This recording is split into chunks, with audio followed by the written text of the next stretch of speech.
haunts me. It haunts me to this day. Oh God.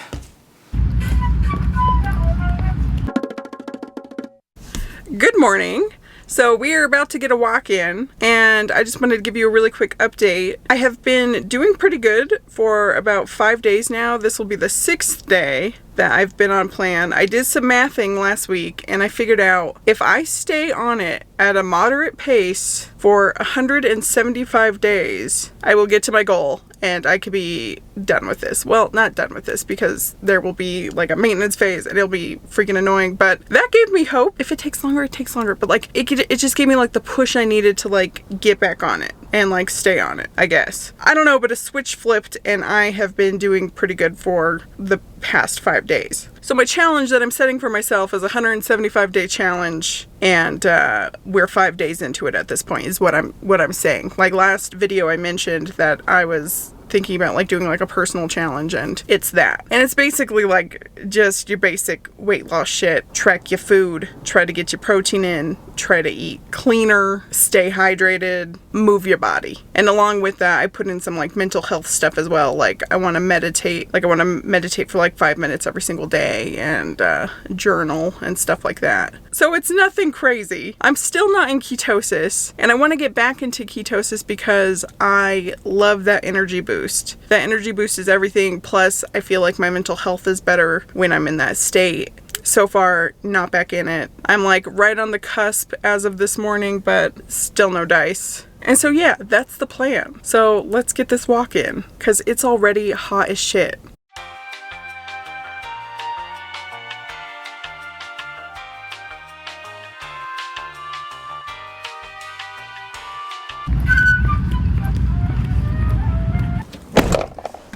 So there's this Flute guy.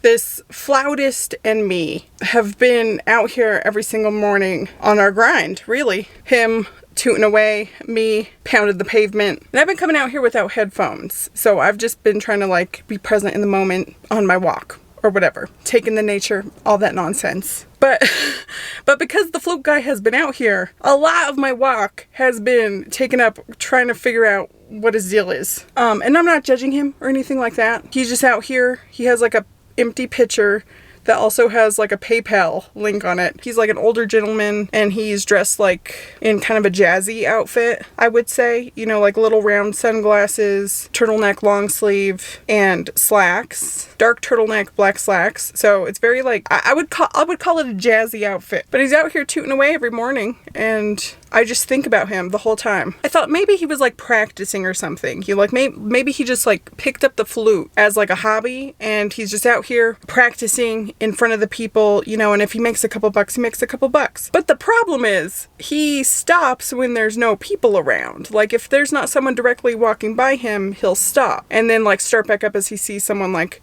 nearing. And then I thought, is he making like little toot soundtracks to their walk? To their jaunt, you know, like a little jaunty walk soundtrack. But then I did 2 loops today whilst he was out, and I had a different little toot each time.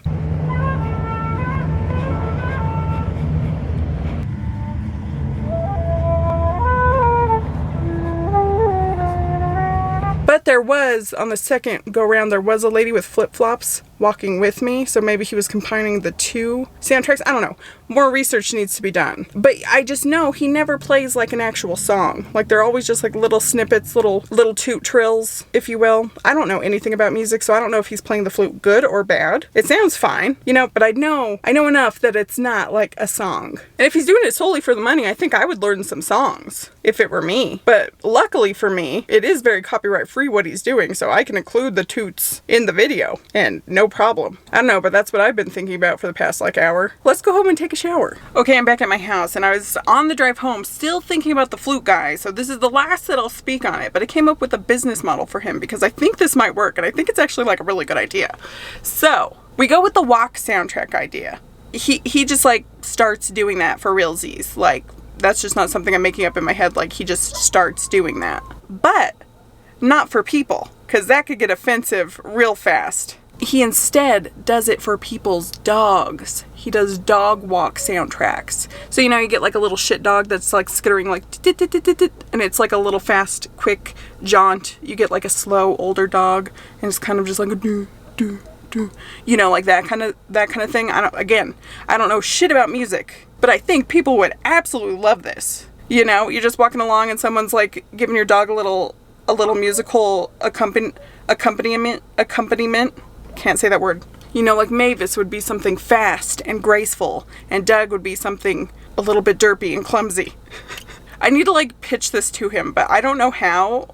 Like, I just want to like ask him so many questions, but like the problem is I can't ask questions without offending someone. You know, like I don't know how to frame things in a way where it sounds like I'm genuinely curious, because I am, because I just kind of sound like an asshole. You know, I can't be like, hey, why are you doing this? What's the deal with all of this? You know what I mean? Like, one of Steven's friend's girlfriends is a librarian, and I genuinely asked, because I don't really know what librarians do. They're not the ones like actually checking out the books usually anymore. So I'm like, do they research? Do they, you know, what do they do? And honestly, I was thinking like maybe I should go back to school. And because I like the library so much, I was like, should I become a librarian in this day and age? Is it even worth it? So like I was asking her, and I preface this by saying, no offense, but what does a librarian even do? And it haunts me. It haunts me to this day because I am sure that it was offensive. But I was genuinely curious. I don't know, I think it's like people skills. Is people skills the issue? The flute guy could also benefit from some comedic juxtaposition, you know, like mismatching personalities with soundtracks. You know, like you got like a little tiny chihuahua just bipping along, and then like he plays like the Vader soundtrack, like the dun dun dun dun dun dun, like something intimidating and like really like robust. Or, you know, like a bigger, more intimidating dog. He plays like something like jaunty, like a little bit of a, I've got a brand new pair of roller skates, like that kind of thing. Dog owners would eat that shit up.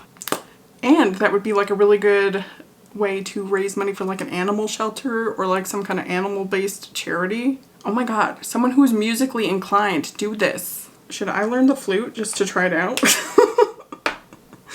I don't have like dexterity or coordination. Like anytime I have dabbled in the dark arts of any kind of instrument, it had just not happened. Oh, and obviously I did not stop thinking about the flute guy. Like it has been just encompassing my whole morning, making this whole like little business structure for him. But yeah, I think it would be better like as a charity thing, like for an animal shelter or something. That would be so cute. Just like sitting out there busking, but your whole thing is like animal walk soundtracks. Okay, I promise I will stop talking about this now. No one probably cares. And the person could potentially make even more money for the charity if they started like posting like short videos of the animal walk soundtracks online. Whew, I am sweaty. So this weekend my aunt had a yard sale and today's the last day of it. Cheeks go. Where my butt cheeks go, they're right there. You don't got no butt cheeks no more. Yes, I do. No, you don't. No, you don't. We were looking at it and you don't have no butt cheeks. You should have told my butt that when I was trying to get my pants up, I was all sweaty. Give us a spin. So I came and hung out for the last hour because I also had stuff in her yard sale. I just like decluttered some stuff and like threw it at my aunt to sell. So I figured I should at least hang out the last hour and then like help her clean it up and all that. And now we're taking a bunch of stuff to donate. But I'm gonna count that as like second workout of the day because holy cannoli, it is very hot. I'm very sweaty. And after we go take this stuff to the Ark, then I have to go home and I bought a bunch of stuff to do some like bulk cooking. So, whew, we got a lot to do today. It's the next day. Surprise, surprise. I didn't get to make the chicken pockets that I promised I would make yesterday. I just came home. I am extremely sunburnt. Well, not terrible. I've had worse sunburns. But I just kind of didn't feel it. So I just whipped together a quick Caesar salad and I decided to do the chicken pockets today. So I spent majority of the morning grating a metric butt ton of Parmesan cheese. And now we have to hop on over to the store because I forgot one ingredient per usual. And then we'll get grinding. Oh, I'm also going to be taking one of these things for the road. It's just a Premier protein shake, but in the flavor cake batter, and there's only 3 grams of carbs, so I can swing it. Oh, and I'm also in ketosis this morning. Oh God. So happy to be back. Let's give this a really quick try on cam. It doesn't smell like cake batter. Cake batter or like birthday cake, funfetti cake, probably my favorite flavor in anything. And it's not bad. It's pretty good. Not bad. And 30 grams of protein. Protein is probably like the hardest thing for me to get in fully, so I need the boost. Okay, we have made it to the grocery store. It's 91 degrees outside. It's pretty miserable, but it's not the hottest that it's been lately. I think it reached up to like 106 the other day. For what? And despite making it into ketosis, I don't feel like that boost of like crackhead energy like that I normally do. Probably because last night's sleep was just not, it was just not with it. I kept waking up, thrashing all around. But I digress. We got to go into the store, get a jar of marinara, and go home and make these pizza pockets that I have been saying that I'm going to make for like 3 days now. It's just such a daunting task. Okay, the name of the game is Chicken Pockets. Chicken Pockets is the name of the game. They're basically just keto hot pockets where instead of like the outside breading, I'm going to be replacing it with chicken. And right here I have 9 pounds of ground chicken. We're going to be doing some bulk cooking today, and I'm going to be making 3 different flavors of chicken pockets. We're going to be doing the classic ham and cheese, the pepperoni and mozzarella, and this like pesto, artichoke, mozzarella, sun-dried tomato situation. So let's begin. I guess with like making the fillings, I've already taken it upon myself to grate 2 ginormous blocks of Parmesan cheese this morning. And this is gonna be like the outside coating of all of our pockets. That's gonna make them crispy. And I grated 6 ounces of Colby Jack cheese. And this is gonna go in our ham and cheese. I'm gonna make 6 pockets of each. So that's about 1 ounce of this cheese per pocket. And each pocket has like half a pound of ground chicken. So very high in the protein. For the ham and cheese filling, I'm gonna go ahead and add 6 ounces of uncured Black Forest deli ham that I sliced up, along with 3 ounces of cream cheese, some onion powder, garlic powder, and pepper. And I'm writing all of this down so if I make something awesome, I can remake it later on. And then next I'm just mixing all of that up. I had to switch to a bigger bowl, of course, to achieve this, because that smaller one was just not cutting it. But 1 filling down, 2 to go. This next one is the pepperoni pizza one. I've got 6 ounces of mozzarella in there, 3 ounces of cream cheese, 6 ounces of diced pepperoni, and 2 ounces of the pizza sauce. Just mix that and done. The third filling starts off with 6 ounces of mozzarella, 2 ounces of cream cheese, and then I found this jar of artichoke bruschetta that we're just gonna slap in there, about 90 grams. But I think next time I'll just like cut up some artichoke hearts. But I had the bruschetta, so you know. Anyways, I added 50 grams of sun-dried tomatoes and 65 grams of pesto and combined that all together. And we have our 3 separate fillings.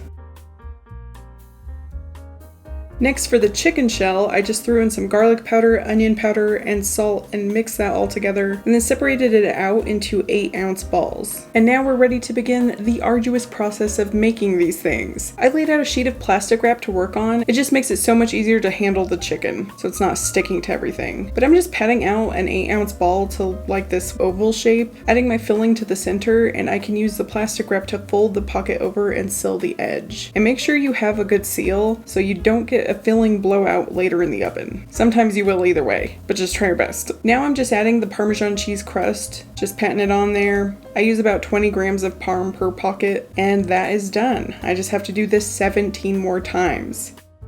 And I'm gonna freeze most of these, but I wanna bake them all first in a 400-degree oven for about 30 minutes, flipping them halfway through. And then later on I'll rebake them by throwing them in the air fryer so they get extra crispy. Okay, after 3 hours of making keto hot pockets, I'm finally done. The last batch are cooling, and I have already separated tonight's dinner and started freezing the rest for later dinners.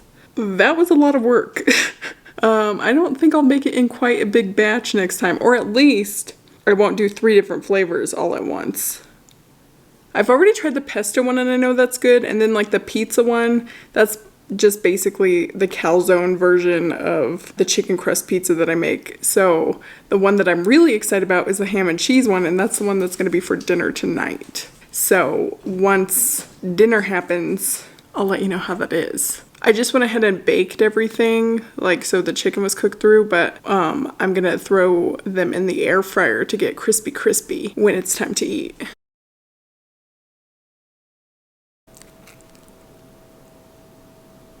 So the Hot Pockets turned out fabulous. I was really happy that all of that effort went into making something good. Obviously it would suck if I just made a plethora of something that I didn't really care for. But yeah, the ham and cheese Hot Pocket, which is the one I had for dinner, was awesome. Steven had one of each and I took a bite of like the other ones that I wasn't having. The pizza one and the pesto were all really good. The ham and cheese and the pizza one tasted very similar to like the real Hot Pockets to me, especially like the filling. Obviously the chicken's gonna make it taste a little bit different, but the filling tasted like very nostalgic. I mean, I haven't had a Hot Pocket since like maybe high school, but it took me back. So even though they're kind of a pain in the ass to make, I definitely will be making them in the future, and I will let you know like how well they warm up from being frozen, because I've never frozen them before. But other than that, I just want to thank you so much for watching. I hope you're having an amazing day, and I'll see you on the next one. Bye!